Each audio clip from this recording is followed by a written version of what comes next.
Ulit, magandang araw sa inyo mga bata.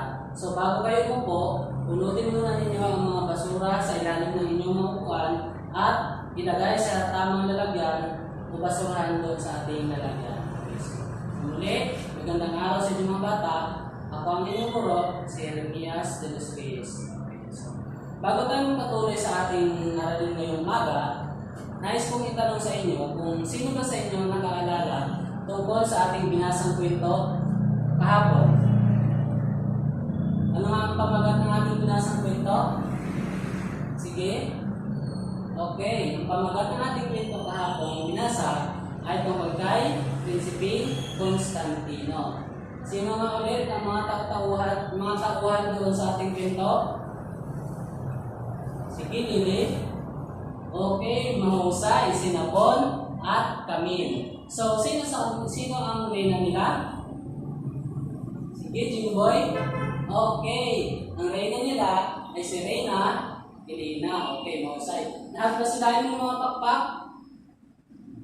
Okay, mahusay. Hindi lahat sila ay may mga pakpak.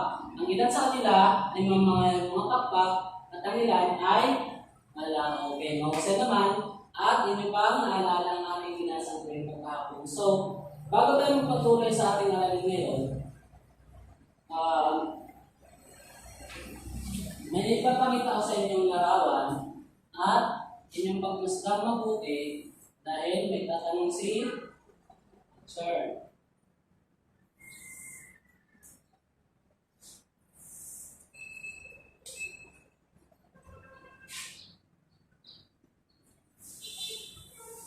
Anong nakikita niyo sa larawan? Sino nakakilala sa inyo sa larawan na ito? Okay, sige, Lili. Okay, mahusay. Ito ang Puntod Beach. Lahat ba kayo nakapunta na kasama ninyong mga pamilya? Okay, lahat ay nakapunta na. At ang iba naman ay hindi pa. Okay, so, ano napapansin niyo sa larawan ng mga bata? Ito ba ay maganda? Okay, mahusay. Ang Puntod Beach ay maganda. So, ano napansin niyo sa kulay ng dagat dito? Ano ang kulay ng dagat? Sige. Lorraine, ano nga ang kulay ng dagat dito? Okay, ang kulay ng dagat ay kulay asul. Mahusay. Okay, so, magbigay kayo ng halimbawa o isang pangungusap batay sa ating ipinakitang larawan.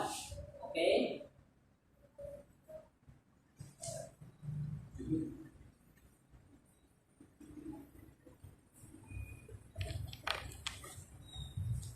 Okay, sige Lorraine.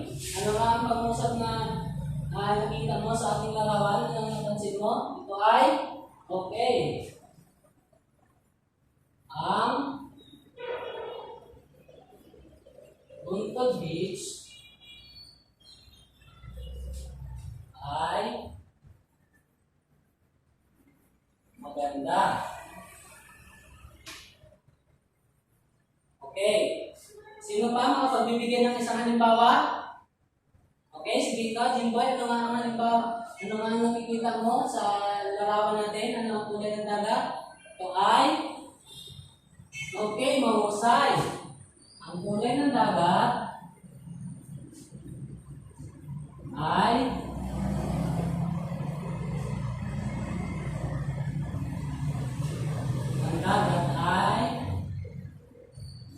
asul. So, kung mapapansin ng mga bata, lahat nga ay basahin natin ito, ang Puntod Beach ay maganda. So, sa lagpuin natin ang salitang maganda.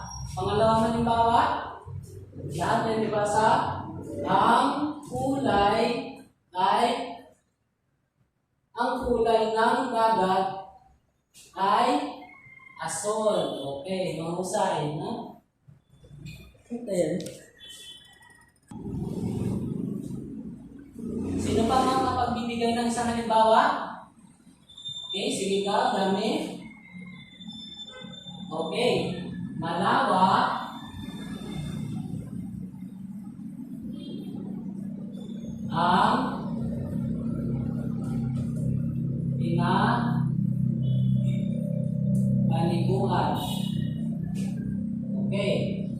bilang natin ang malawak. Ngayon, may mga salitang naglalarawan sa tao, bagay, lugar, at pangyayari. Ito ay tinatawag natin na pang-uri. Okay, mahusay. Ito tinatawag natin na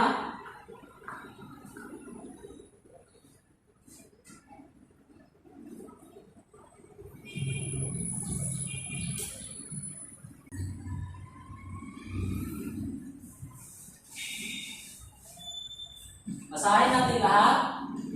Ang pang-uri ay bahagi ng pananalitang naglalarawan sa pangalan o pangalit.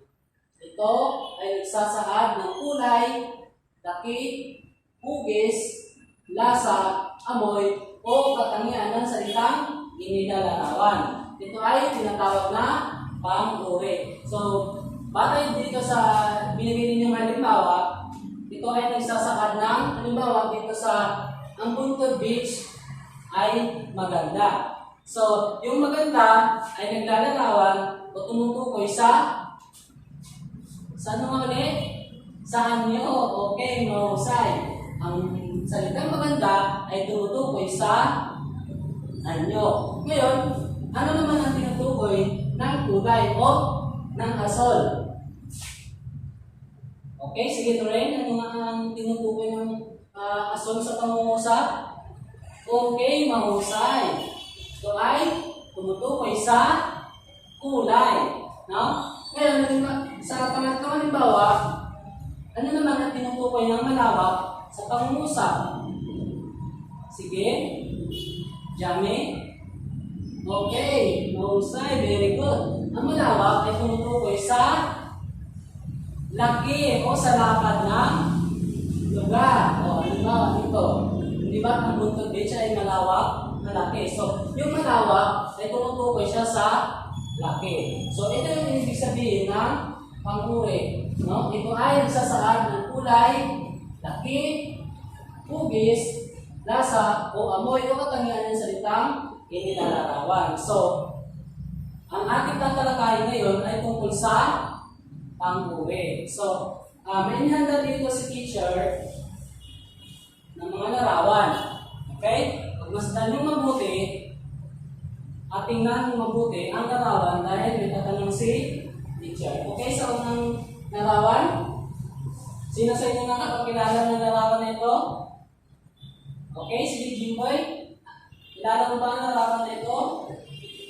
Okay, mahusay. Ito ay bola. Ngayon, ano ang hugis ng bola?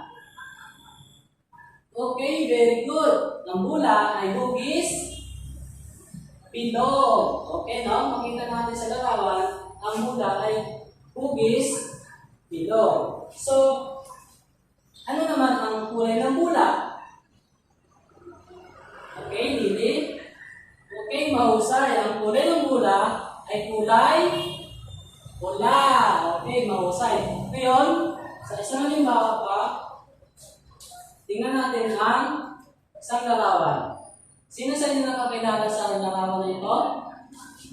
Okay, ito ay mangga. Lahat pa kayo ay nakakain na ng mangga? Okay, mahusay naman. Lahat kayo ay nakakain na ng mangga. Ano ang lasa ng mangga? Okay, matamis. Pero kung hindi pa siya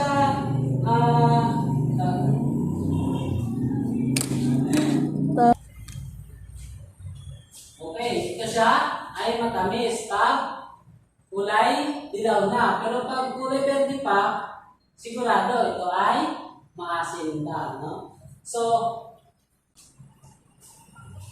ang pang-uri ay may iba't ibang uri. At isa na rito ang panlarawan. Ngayon,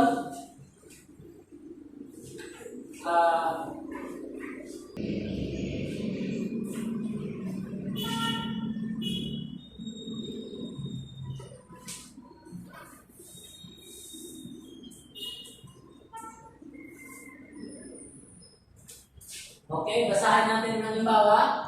Ang panguri ay may iba't ibang uri at isa na rito ang tinatawag na panlarawan. So, basahin natin ang unang halimbawa. Matangos ang ilong ni Bernard. Nais kong bumili ng bilog na salamin. Ang mga halimbawa, siya ay may suot na pulang sapatos. Sa pangapat na halimbawa, mabango pala ang nabili kong malakas ang iyak ng sanggol. Okay, so, anong panlarawan sa pangungusap ang ginamit? Ano na panlarawan ginamit natin sa pangungusap? Okay, matangos, mahusay. So, naglalarawan ng matangos sa ano nga yung binigay natin halimbawa? Naglalarawan sa okay, very good. Ang matangos ay naglalarawan sa anyo. Ngayon, pangalawang halimbawa, saan naman naglalarawan ang bilog? Okay, sige, Jackie, ikaw. Okay, mahusay. Ang bilog. Tatlong halimbawa, anong panguri ang ginamit? Anong panguri panlarawan ang ginamit sa pangungusap? Okay, pula. Ano naman ang salitang pula? Naglalarawan sa kulay, mahusay. Ngayon, sa ikaapat na halimbawa, anong panlarawang panguri ang ginamit natin sa pangungusap? Okay, mabango.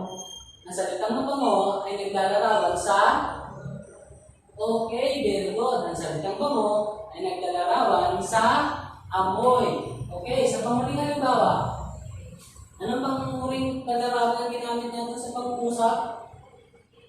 Okay, Johnny? Okay, very good. Ang salitang panguling panlarawan ang ginamit sa pangungusap ay malakas. Ang salitang malakas ay naglalarawan sa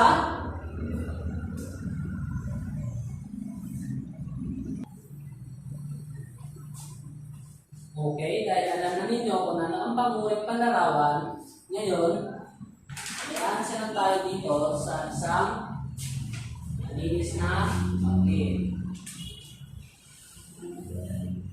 Okay, bilugan ang salitang panguri na naglalarawan sa sige. Ano ang panguring panlarawan na ginamit natin sa pangungusap? Okay, Lili, ano ito? Okay, very good. Ang salit ng panguring panlarawan namin sa pangungusap ay mahusay. Ngayon, ang salitang mahusay ay tumutukoy sa katangian. Ito ay tumutukoy sa katangian ng isang tao. Kalawang halimbawa, anong panguring panlarawan na ginamit sa pangungusap? Okay, very good. Ito ay maputi o kulay puti. Ang salita maputi ay tumutukoy sa kulay. Halimbawa, ito, ang blackboard natin ay kulay. Sige. Ano ang panguring panlarawan na ginamit natin sa pangungusap? Okay, Lili, ano ito? Okay, very good. Ang salita ng panguring panlarawan na ginamit sa pangungusap ay mahusay. Ngayon, ang salitang mahusay ay tumutukoy sa katangian. Ito ay tumutukoy sa katangian ng isang tao. Kalawang halimbawa, anong pagkuling panlarawan na ginamit sa pangungusap? Okay, very good. Ito ay maputi o kulay puti. Ang salita maputi ay tumutukoy sa kulay. Halimbawa, ito, ang blackboard natin ay kulay berde. Okay, mahusay. Ngayon, sa ikatlong halimbawa, ano naman panguring panlarawan ang ginamit sa pangungusap? Okay, very good. Ito ay mabango. At ang salitang mabango ay tumutukoy sa amoy. Hindi ba? Ano ba ibang halimbawa ng inyong mga bata? Okay, halimbawa, kapag nagluluto si nanay ng ulam, ito ay mabango. At ang mabango ay tumutukoy sa amoy. Okay, mahusay. Apat na halimbawa, anong panghuling panlarawan ang ginamit? Okay, mahusay. Ang salitang panghuling panlarawan na ginamit ay malungkot. At ang salitang malungkot ay tumutukoy sa ating mga damdamin. Very good. Kapag tayo ay nalulungkot, natural, masaya, malungkot, ito ay tumutukoy sa ating mga damdamin. Okay. Sa panguling halimbawa, ano ang panguling pag-arawan na ginamit natin sa pangungusap? Okay, Jimboy? Okay, matamis. Yan. Ang salitang panguling pag-arawan na ginamit ay matamis. At ang salitang matamis ay tumutukoy sa okay, mahusay, tumutukoy ito sa lasa. Maalat, matamis, at maasim, ito ay tumutukoy sa lasa natin. Mga mahusay, very good. Ngayon, magpapalis-palis kayo sa dalawa at bumunot kayo dito ng tig-isa, partner-partner, at aansiran ninyo o sasagutan ang salitang may saluguhit na panguri o panlarawan sa salita at papasa nyo ito kay teacher. Okay? Ito sa iyo. Ito lang sa inyo.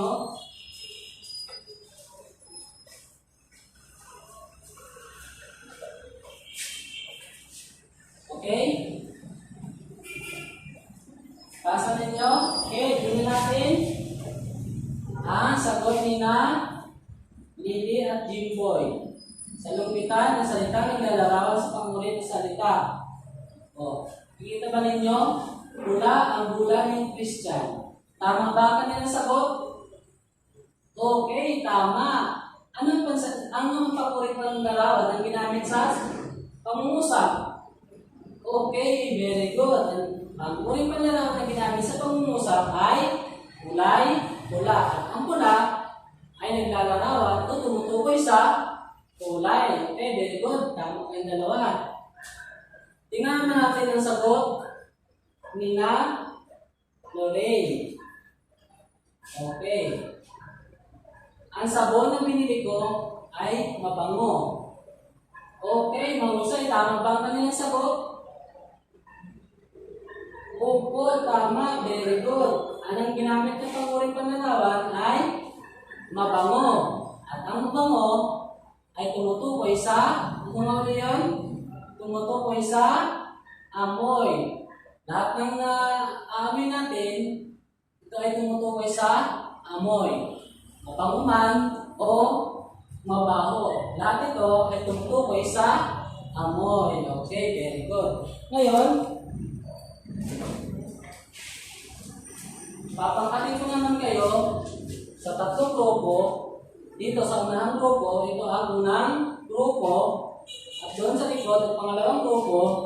At dito naman ay sa pangatlong grupo. So, kukuha kayo ng mga larawan at bawat isa ay pumunta dito sa gitna at inyong ilahad o sagutan kung ano ang tinutukoy ng bawat larawan. Kung anong pag-uring panlarawan ang ginagamit at ano ang tinutukoy nito. Okay.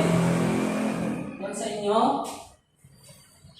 Okay, sa group 3. At ito naman sa group 2. Tandaan, ano nga ulit ang tatanda natin kapag may pangkatang gawain? Manahimik, huwag makipag-usap sa ibang kaklase o sa ibang grupo, at ang panguli, okay, very good. Tayo ay makipagtulungan sa ating pangkatang gawain. Ngayon,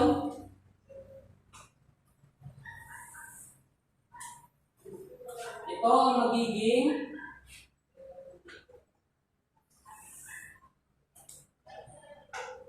pamantayan natin sa ating pangkatang gawain.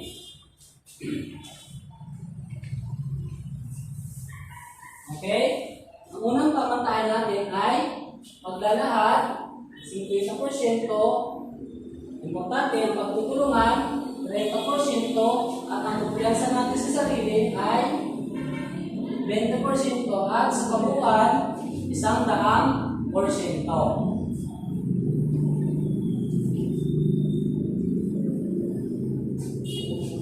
Lahat ba ay may natutunan?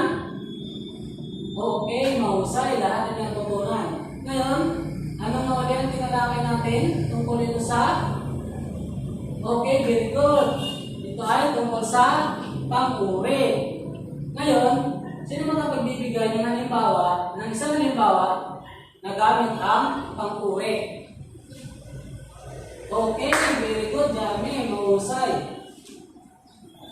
Ang kulay ng ating classroom ay kulay puti. Napakagaling ng ginawang halimbawa ni Jamie. Ang kulay daw ng ating classroom ay kulay puti. Ngayon, ang kulay ng puti ay tumutukoy sa Jimboy. Okay. Ang puti ay tumutukoy sa kulay mahusay. At kung anong panlarawan, sagutan ninyo ito sa inyong mga tahanan. Okay, dahil sa susunod natin na kikita, papasa nyo kay teacher ang mga sagot. Ito ay sasagutan ninyo sa inyong mga tahanan.